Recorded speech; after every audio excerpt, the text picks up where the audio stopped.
Everybody, welcome back with the Purplatypus is the name, and today we are talking about Sophia, or Sophia, I'm not exactly sure, but we are going to be talking about her. She is the next character coming to Sword of Convallaria. They have just officially announced it on X and all their, I'm assuming their other socials, so we can actually talk about her. Now, this is a little weird because I haven't actually used her at all, but I do have access to her in the test server. However, I'm not actually allowed to use her in any way. I'm not allowed to show you stuff directly from there. And in fact, I purposely haven't even looked at her skills on there or tried to use her in battle because I don't want to accidentally say things I'm not supposed to say because of all their dumb rules. So she is on the test server. If they ever change the rules back where I can actually use that stuff and show you stuff, then I will. But for now, I actually have to wait till the day the character comes out in order to actually use that content. So today, we are going to be looking at a preview of her. She is currently tier 0 according to this box right here, which I assume is backed by science. But no, let's take a look at her skills. So she is a seeker, and she has, honestly, she has been the talk of the town since the game launched. Since the game launched, everyone was like, Coco was a big one, but then it was always Sophia, Sophia, save for my waifu. Why are they saying that? Honestly, after reading these abilities, she sounds really good. So her trait, this is the level 5 trait, I believe. At the start of the action, so some of these translations are going to be a little rough, but I will try to translate the translation. At the start of the action, forcibly select 2 random enemies within 6 tiles of the player and apply hangman marks. So 2 targets at the start of her turn are going to get hangman marks for 2 rounds. I mean, I'm guaranteed this is the rank 5, right? So it's probably going to be 1 target. Might even be 5 tiles. Might even be 1 round. I hope not. I hope that it's 2 rounds even at level 1. And then I would bet at 3 stars, it goes up to 2 rounds or 2 random targets from 1. Usually they have a pretty big power spike at 2 stars. I wonder if I could just check on here. Maybe not. But that's not all it does. It's already pretty passive. This is double the strength of like Enforcer, right? Lasts for 2 rounds. Attack has hangman marks. Oh, when you attack a target that has the hangman mark, you deal an additional 32% of the target's health as physical damage, and you generate 75% lifesteal. So whenever you attack something that has the hangman's mark, you get the settlement of the hangman benefit no matter what their HP is at. Although it is capped at 200% of your own physical attack. But that means if you attack for an attack that's just 100% and they have a lot of HP and it caps out, you're doing 300% of your physical attack as damage and you're fully healing. So this is a very powerful trait. Being able to just get hangman marks on everything essentially, or at least everything, you know, nearby and relevant is so good. Because I mean, obviously it's going to work with the hangman team, but I look down here, she also has an ability that just synergizes with that really well. So overall, very good. Her initial skill, kind of dog water. It's like fine. It's kind of the opposite of a Kanbei where it's like so core to his kit. This is like so not important for her kit, I think. Although it's not a bad ability. 130% damage. Before attacking, crit is increased by 15%. If the target is defeated, recover 3 energy. So I think it's a 3 energy skill that regenerates 3 energy. So I don't have the energy cost of these skills. Maybe I can click on these, but I don't think I have them, so I'm not exactly sure. 179 speed, not that fast, but most Seekers actually aren't that fast. So Settlement of the Hangman, or Shadow Raid. So Shadow Raid is a single target attack causing 130% damage. After attacking, you gain dodge, lasting 1 round. I think you're probably not going to end up using either of these abilities. Although Settlement of the Hangman is really good. If you don't know what it does, basically, if they're dying and they have the mark, you deal piercing damage equal to 30%. This might be so good for just like 100% to 0% an enemy, because like you do an extra 30% of their damage. Oh, maybe they have to be like 70%, but if you hit them when they're at 70, you do an extra 30% of their damage, and then you get below here, and then you get to finish them off. So this greatly increases the execution range, so it might be really, really good on her. But it is also a little bit of redundancy. Like this is already doing a lot of damage, even though it has a cap, but this might just let you kill things from such high HPs that you wouldn't normally be able to. So I'm definitely going to take the hangman mark, the Settlement of the Hangman, even though I don't suspect I'll have it on all the time, but we'll see, just because she has a lot of good abilities here. So level 1, I'm saying Settlement. Skill level 3, Support. Obtain Shadowless Blade. Lasts for 1 round. the effect is you gain dodge, and then when you dodge, you deal, I've seen this one because she's used it against me in the tower. When you dodge, she does an 85% physical, I guess it says physical range damage. That seems a little weird to me, but to all enemies in a 3x4 area. So it's 3 tiles wide, 4 area deep, and it applies vulnerable to, good damage, and you dodge. It gives you dodge, right? So the Shadowless Blade gives her a dodge, and then when she actually uses that dodge, she counters attacks in a huge area for a ton of damage and applies vulnerable to for 2 rounds. And it restores 2 energy points. I don't remember how much energy this costs. It either costs 2. I doubt it costs like 3. Because, maybe. I mean, it could cost 3, but I don't know. That seems like a little clunky. So it might cost 2. And then just basically become free if you actually use it. But very, very cool ability. Very good. I mean, dodge is already powerful. I don't know what the cooldowns are on these again. So these are mostly showcasing. And then we will do more highlight videos when I can actually talk about characters. Right here. Tactical adjustment. This is one of the most crazy abilities in the game so far. It is going to make Watchers even more powerful, in my opinion, which they're already very powerful. But instant. Select any target. Change your profession to the target's profession. So you get to change. She's a seeker. She could become any target. She could change her from a seeker. She could become a breaker. She could become a defender. She could become whatever, right? And I'm actually thinking, I wonder if this changes her talent tree bonuses. If it does, then there might be like a meta, like, oh, she's strongest as a, her skill set is strongest with a destroyer or something, even if you don't get a tactical advantage. The reason I say this makes Watcher stronger is that it's just like, she could become a Watcher and have no weakness. Watchers not having a weakness is it's a decision I dislike about this game. It's one of the only things. I wish destroyers and Watchers had advantages versus each other. But right now it feels like Watchers are just, the fact that you can never deal double damage to them and then they deal double damage to some of my favorite characters is just so annoying. But you're going up against anything that's not a Watcher, you have, you can turn into a different element. Like, let's say you're going up against a green boy, a defender in one of the, I don't know, not the weapon trials, but one of the tarot trials.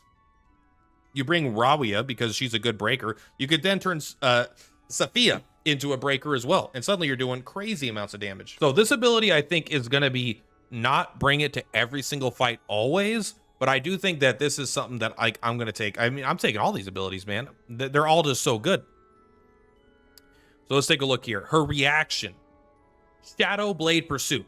For those within 3 squares of herself with Hangman Mark, basically, if an ally within 3 squares attacks an enemy that has a Hangman Mark, she will do a follow-up attack that does 50% damage that can be used once per round. It's kind of doesn't sound super strong, although here's the thing, it actually is, because whenever she attacks Hangman Marks, she deals additional 30% of their health as physical damage. So even though I'm pretty sure that this will trigger Rose of Thorns. So I'm pretty sure if you have Hangman Mark or you have Rose of Thorns, this attack will trigger that. So even though it looks weak, because they have the Hangman Mark guaranteed, otherwise it doesn't go off, I actually think this is going to be insane and why it can only be used once per round. It is a follow-up attack, right? It's an assistant, so it's kind of like a Kanbei's assassin. 3 tiles away, 1 time. Very good. Emergency edging is, hedging. When actively attacked, sorry, I got to move my camera out of the way. It has Pokemon mode on right now where it's really big. When actively attacked, damage received is reduced by 8%. After being actively attacked, if you are dying, get dodge. Effective at most once per round. I don't really like this one because it's like you have to get hit and then almost die but not die, and then you get 1 dodge 1 time per round. I mean, it's like fine, but if I don't think it's very good. This is obviously much more nuts. All right, now we're getting into the good stuff. Kill skill 7, level 7 skills, order to kill traitors. Summon 1 person, summon a Hangman agent. It inherits 85% of all of your own attributes. So this is 85% of your HP and your defensive stats and your physical attack. So it's not just like a super pushover like the Kanbei assassins get like no defensive stats or HP, right? They're all about the attack. They can't be single targeted attack, but still. This you summon a target behind the enemy. They have 85% of your stats. You apply the Hangman Mark in case they didn't have it. Then you get physical defense, that you give them physical and magical defense down too for 2 rounds. This is such a sick ass ability. I wish I knew what the cooldown was on it. I'm guessing it's 3 turns, but it's a 2-turn cooldown. I don't really know that much about this guy, if I'm being honest. I mean, I remember when he dies, he explodes. I've seen her do that before, but that's basically it. But this ability was so fucking fun. Every time I got killed by it in the tower, this was like, I need to get this character. I need to get this character. My favorite characters are the Hangman team, and so having a character that is so centered around this mechanic is so fun. But the hardest part about her is choosing which skills to use. She has a unique aura that doesn't even have like the 15% and 20, 15 or 10 and 20 attack and defense. It's a totally separate effect here. All friendly units within 5 tiles of the player. I think it's all friendly units within 5 tiles of a character with the Hangman mark. You increase your attack by 15%. So you can just get 15% bonus attack if something within 5 tiles of you has a Hangman mark, which already has so many other benefits. I mean, this is just such a cool ability, but like, am I gonna have room on this? Like, what am I want? So here's my reaction, but then my 3 skills. What do I want? I want Shadowless Blade. I want Tactical. I'm probably not bringing Tactical Judgment most of the time, but I want Order to Kill Traitors. And then am I bringing the Hangman Commander 1, 2, 3, or am I gonna bring Settlement of the Hangman and then maybe give up this Shadowless Blade sometimes if I don't need the dodge because she's not in danger? I'm not entirely sure, but they're honestly, she's got a lot of really good abilities. And then we're going to go to the bottom below my camera here to read these ones. So, Seal Strike causes 100% physical damage to injured. If they're injured before attacking, you inflict no passes for 2 rounds. This is pretty darn good. I don't think this is like insane. I think this does turn off Coco's healing, right? You could probably do something like this where, is it a passive where she does her healing? I'm trying to remember if it's, I think it's the Iron Cook, something like that. So I think that this could do stuff like that. It's good, but honestly, this linked attack is just so sick. I mean, you could tell it, right? You can tell by the pictures which ones are unique, which ones are generic, and usually the unique ones are going to be the ones you're getting. Although I actually do like Seal Strike. I just think it's not insane because if they're injured, you're just going to want to kill them with a Hangman mark. But I mean, I don't want to say that turning off passive skills is bad. I think there's some value there. Single target attack causing 80% physical damage, so it's a low damage attack, but the nearest friendly unit to you gains +3 speed, 150 speed, and 1 attack. And increase physical attack and magic attack by 10% lasting 1 round. That's probably the attack buff here, just saying right here. So they get 150 speed. So the nearest ally to you, if they haven't gone yet, they're going again. If they have gone, they're going to go first in the next round. This is Spear of Iria level buff, right? This is so much speed. Now, how often do you want to use your normal attacks? I don't know, but it's 80% plus the 200% if it has enough HP. And if it's not plus 200%, then it's plus 32% of their HP. And then if you have Hangman and they're, you're doing suddenly guaranteed 60% of their HP before you deal normal damage. I think Link attack is actually kind of fucking super sick. It is a 1-tile normal attack, and I don't really want her to be in that much danger, I don't think.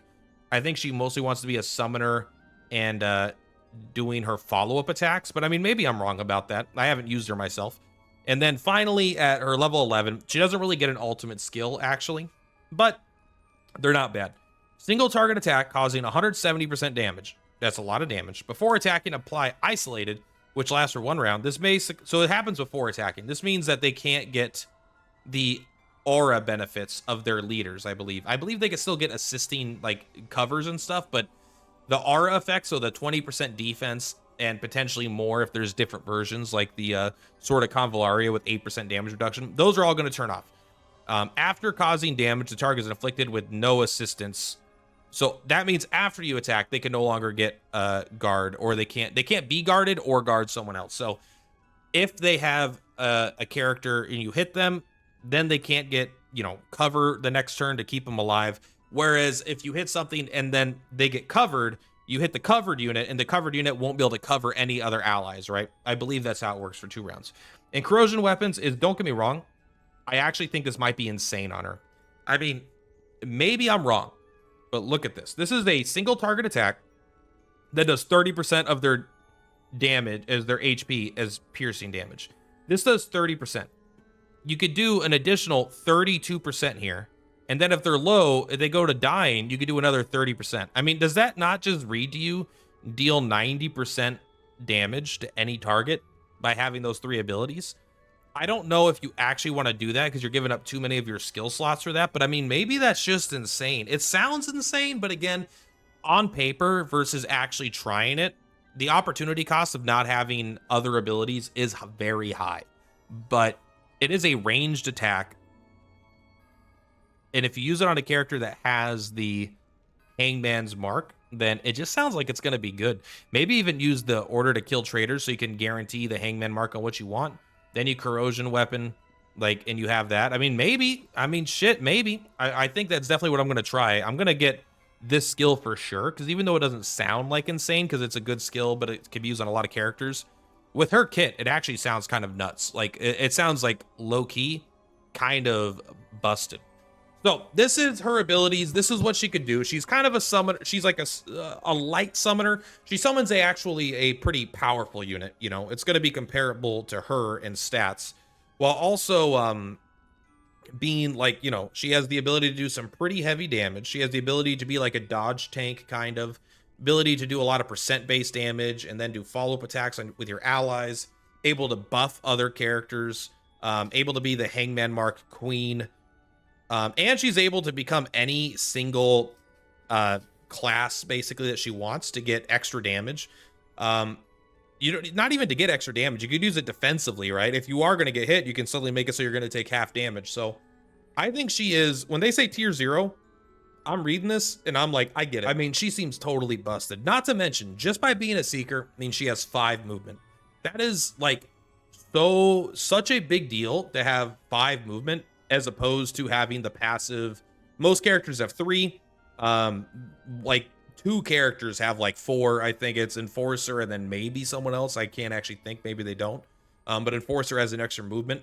But 5 movement is so good. And these are some crazy powerful skills. Every one of these skills, I think, works so good. And it's a lot of times because of her trait, I'm thinking here. But yeah, that is the initial kind of, we're just taking a look at her, speculating. I think she's going to be absolutely busted. A lot of people say that, to be fair. But after reading her skills, I feel like she will. Once I actually get some hands-on experience and she's added into the game, I will do a more build-focused video. And then I will do a more of a, you know, we'll do a couple videos about her, giving you the best team and the best. My cat's right there. Can you see him? He's looking at me. He's mad that I'm petting him. He's like, I'm trying to sleep here, buddy. Anyway, that's all for today, guys. Thank you very much. For Platypus is Purplatypus. I'll see you on the flip-flops. Bye!